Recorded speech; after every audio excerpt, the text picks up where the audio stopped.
Hello, नमस्कार सर्वांना. स्वागत आहे आपल्या आजच्या नवीन ब्लॉगमध्ये. आत्ता यथार्थ 6 महिन्याचा झाला, त्यामुळं त्याचं एक महत्त्वाचं डॉक्युमेंट काढायचं होतं. त्यामुळं आम्ही आज सकाळी तयारी करून निघालो होतो. ते कुठं चाललं होतं ते पुढे तुम्ही नक्कीच बघा. यथार्थ 6 महिन्याचा झाला म्हणजे त्याचं आधार कार्ड काढणं खूप महत्त्वाचं होतं. त्यासाठी आम्ही आज ई-सेवा केंद्रात गेलेलो, पण तिथे खूप वेळ लागला. तो बिचारा एवढा बोर होऊन गेला. म्हणजे आम्ही पहिलं पण एकदा प्रोसेस केलेली, पण ती रिजेक्ट झाली. परत आम्ही त्याला घेऊन गेलो. एवढा दमला. नंबर होते. एक तर गव्हर्मेंट कामाला खूप वेळ लागतो. मग ती प्रोसेस झाली. त्याचं आधार कार्ड सक्सेसफुल झालं. मी ते आता थोडी मिठाई पण घेऊन आलो. घरी आलं तर त्याने मला झोकासुद्धा देऊन दिला नाही. लगेच झोपून गेला. तो झोपल्यानंतर मस्त स्वतःला एक कॉफी बनवली, कारण सकाळी 8 वाजता गेलेलो, तो 1 वाजला होता आलेला. अक्षरशः पूर्ण थकवा आलेला. मस्त एक कॉफी घेतली. आम्ही संगमनेरचे असल्यामुळं यांनी संगमनेरवरूनही जोशी जिलेबीवाल्याची मिठाई आणलेली. खरंच खूप छान लागते. नक्की कधी संगमनेरला गेले तर नक्की एकदा ट्राय करा. थोडी फ्रेश होऊन जेवणाची तयारी करायला घेतली. आज जेवणामध्ये दोडकाच करायचा होता. कापल्या थोडासा खराब निघाला, पण तो कट करून टाकला. बाकीचा दोडका खरंच खूप चांगला होता, त्यामुळे दोडका करायला घेतला.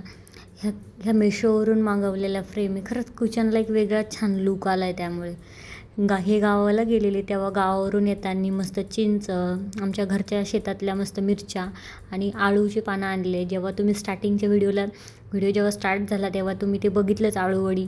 आता त्याची पूर्ण मी रेसिपी तुमच्यासोबत शेअर करणार आहे. आता नेमकी ही व्हाईट पाठीची आळू होती आणि ही गळ्याला कापते असं म्हणतात, आणि कापली पण आम्हाला खाल्ल्यानंतर. पण ठीक आहे, एवढं नाही कापलं, कारण हे जे मी इन्ग्रेडियंट्स टाकते म्हणजे चिंच, गूळ, लिंबू, याने खरंच तो कापणारापणा खरंच खूप कमी होतो. तुम्ही पण नक्की एकदा ट्राय करा. यथार्थला झोपवून ही रेसिपी करायचं चाललं होतं, त्याच्यामुळं खलबत्त्यातच कुटलेलं मला बेटर पडणार होतं. मस्त थोडंसं लसूण, हिरवी मिरची, जिरे, मीठ छान असं कुटून घेतलं. त्याच्यानंतर पानं गावावरतून आणलेले होते, मग ते आता फ्रीजमध्ये ठेवलेले होते, ते घेतले. आता धुवून घ्यावा लागेल, किंवा जे खराब असतील ते कट करून टाकावं लागेल. काही मोठे काही छोटे पानं होते, स्वच्छ असे मस्त धुवून घेतले. सर्व पानं मस्त धुवून झाल्यावरती छान असे पुसून घेतले. त्यामध्ये काही पानं असे छोटे छोटे होते, काही मोठे मोठे होते, त्यामुळे ते वेगळे पण करायचे होते. वेगळे करून घेतले. पण जेव्हा वड्या झाल्यानंतर एक खूप भन्नाट किस्सा झाला, तो मी शेवट तुम्हाला नक्की सांगते. म्हणजे ही चूक मला खूप नडली. म्हणजे ते मिक्स करायला लागत होते, छोटे ह्या बाजूला काढून मोठे त्या बाजूला नव्हते करायला पाहिजे. त्यामुळं काय झालं मी नक्की सांगते. तोपर्यंत मस्त त्याचे पाठचे देठ काढून घेऊयात. थोडं लाटण्याने लाटल्यामुळं त्याच्या शिरा असतात त्या प्लेन होऊन जातात, आणि वडीचं एक स्ट्रक्चर एकदम छान असं बसलं जातं. व्हिडिओमध्ये दाखवल्याप्रमाणे मस्त असे लाटून घेते. त्यात बघितलं तर बेसनपीठ पण संपलेलं होतं, त्यामुळे डब्यामध्ये बेसनपीठ काढून घेतलं. आता जे आपण ते बॅटर पानांना लावणार आहे ते बनवून घेऊया. प्रत्येकाची बनवायची पद्धत वेगवेगळी असते. ही माझी पद्धत आहे, पण खरंच खूप टेस्टी आळूवडी होते. मस्त बेसनपीठामध्ये तीळ मला खरंच खूप आवडते, कारण ते जेव्हा आपण तळतो ना, त्याचं तो एकदा वेगळीच अशी चव खूप छान आळूवडीला येते. मस्त तीळ टाकली, थोडी हळद टाकली, जो आपण ठेचा वाटून घेतला होता तो पण छान टाकला. आता जे आपण चिंच गुळाचं पाणी घेतलं होतं, ते छान असा गूळ थोडासा राहिलेला तो मस्त हाताने फोडून घेतला, आणि चाळणीने मस्त त्याचं पाणी गाळून घेतलं. पण इथं माझ्याकडे एक चूक अशी झाली की पाणी खूप जास्त झालं. म्हणजे मी थोडंसं बेताने टाकायला लागत होतं, पण माझ्या आता लक्षात नाही राहिलं. बॅटर सर्व पातळ झालं. त्याच्यामध्ये आता मला थोडं पीठ ॲड करायला लागलं. मग एक लिंबू पण पिळून घेतला. याने काय होतं, चिंच, गूळ, लिंबाने एक चव पण एक मॅनेज होते, आणि जर ते कापणारं असलं ना, कापत नाही. काही लोकांना जास्त प्रमाणात कापतं, काहींना अजिबातच कापत नाही.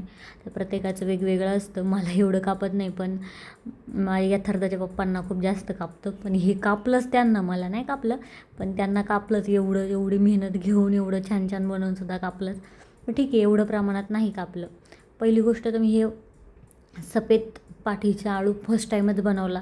मी कधीही घेताना काळ्याच पाठीचा आळू बघून घेते. आता हा गावावरतून आलेला, त्याच्यामुळं तो बनवला. नाहीतर मी बाजारातून तर कधीच सफेद पाठीचा आळू आणत नाही.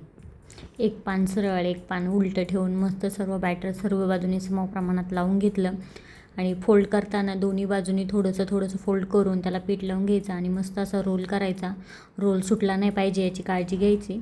काही वेळेस जर बॅटर कमी लावलं तर रोल सुटू शकतो. पण मी एकदम छान प्रकारे बॅटर लावलेलं, त्यामुळे तो काही सुटला नाही. आता आपण त्याला स्टीम करण्याची प्रोसेस करूया.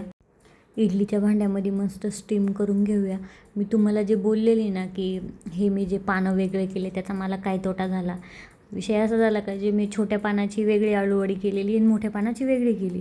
पण मग मी जेव्हा छोट्या पानाची आळूवडी म्हणजे कारण ते मिक्स जर केलं असतं तर ते म्हणजे कापलं नसतं.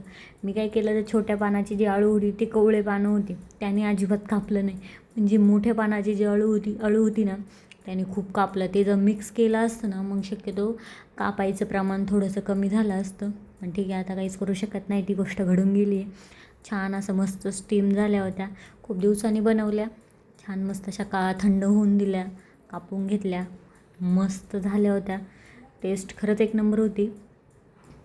कशा वाटल्या तुम्हाला? तुमची काय रेसिपी आहे मला नक्की सांगा. किंवा तुम्ही आळू म्हणजे घशाला कापू नये यासाठी काय करता हे नक्की मला कमेंट करून सांगा. तर चला मग, कसा वाटला आजचा ब्लॉग मला नक्की कमेंट करून सांगा. चॅनलवरती नवीन असाल तर सबस्क्राईब करायला विसरू नका. भेटूया अजून अशा नवीन ब्लॉगमध्ये. व्हिडिओ आवडला असेल तर लाईक, शेअर, कमेंट करायला विसरू नका. Bye bye. भेटूया नेक्स्ट ब्लॉगमध्ये. Thank you for watching.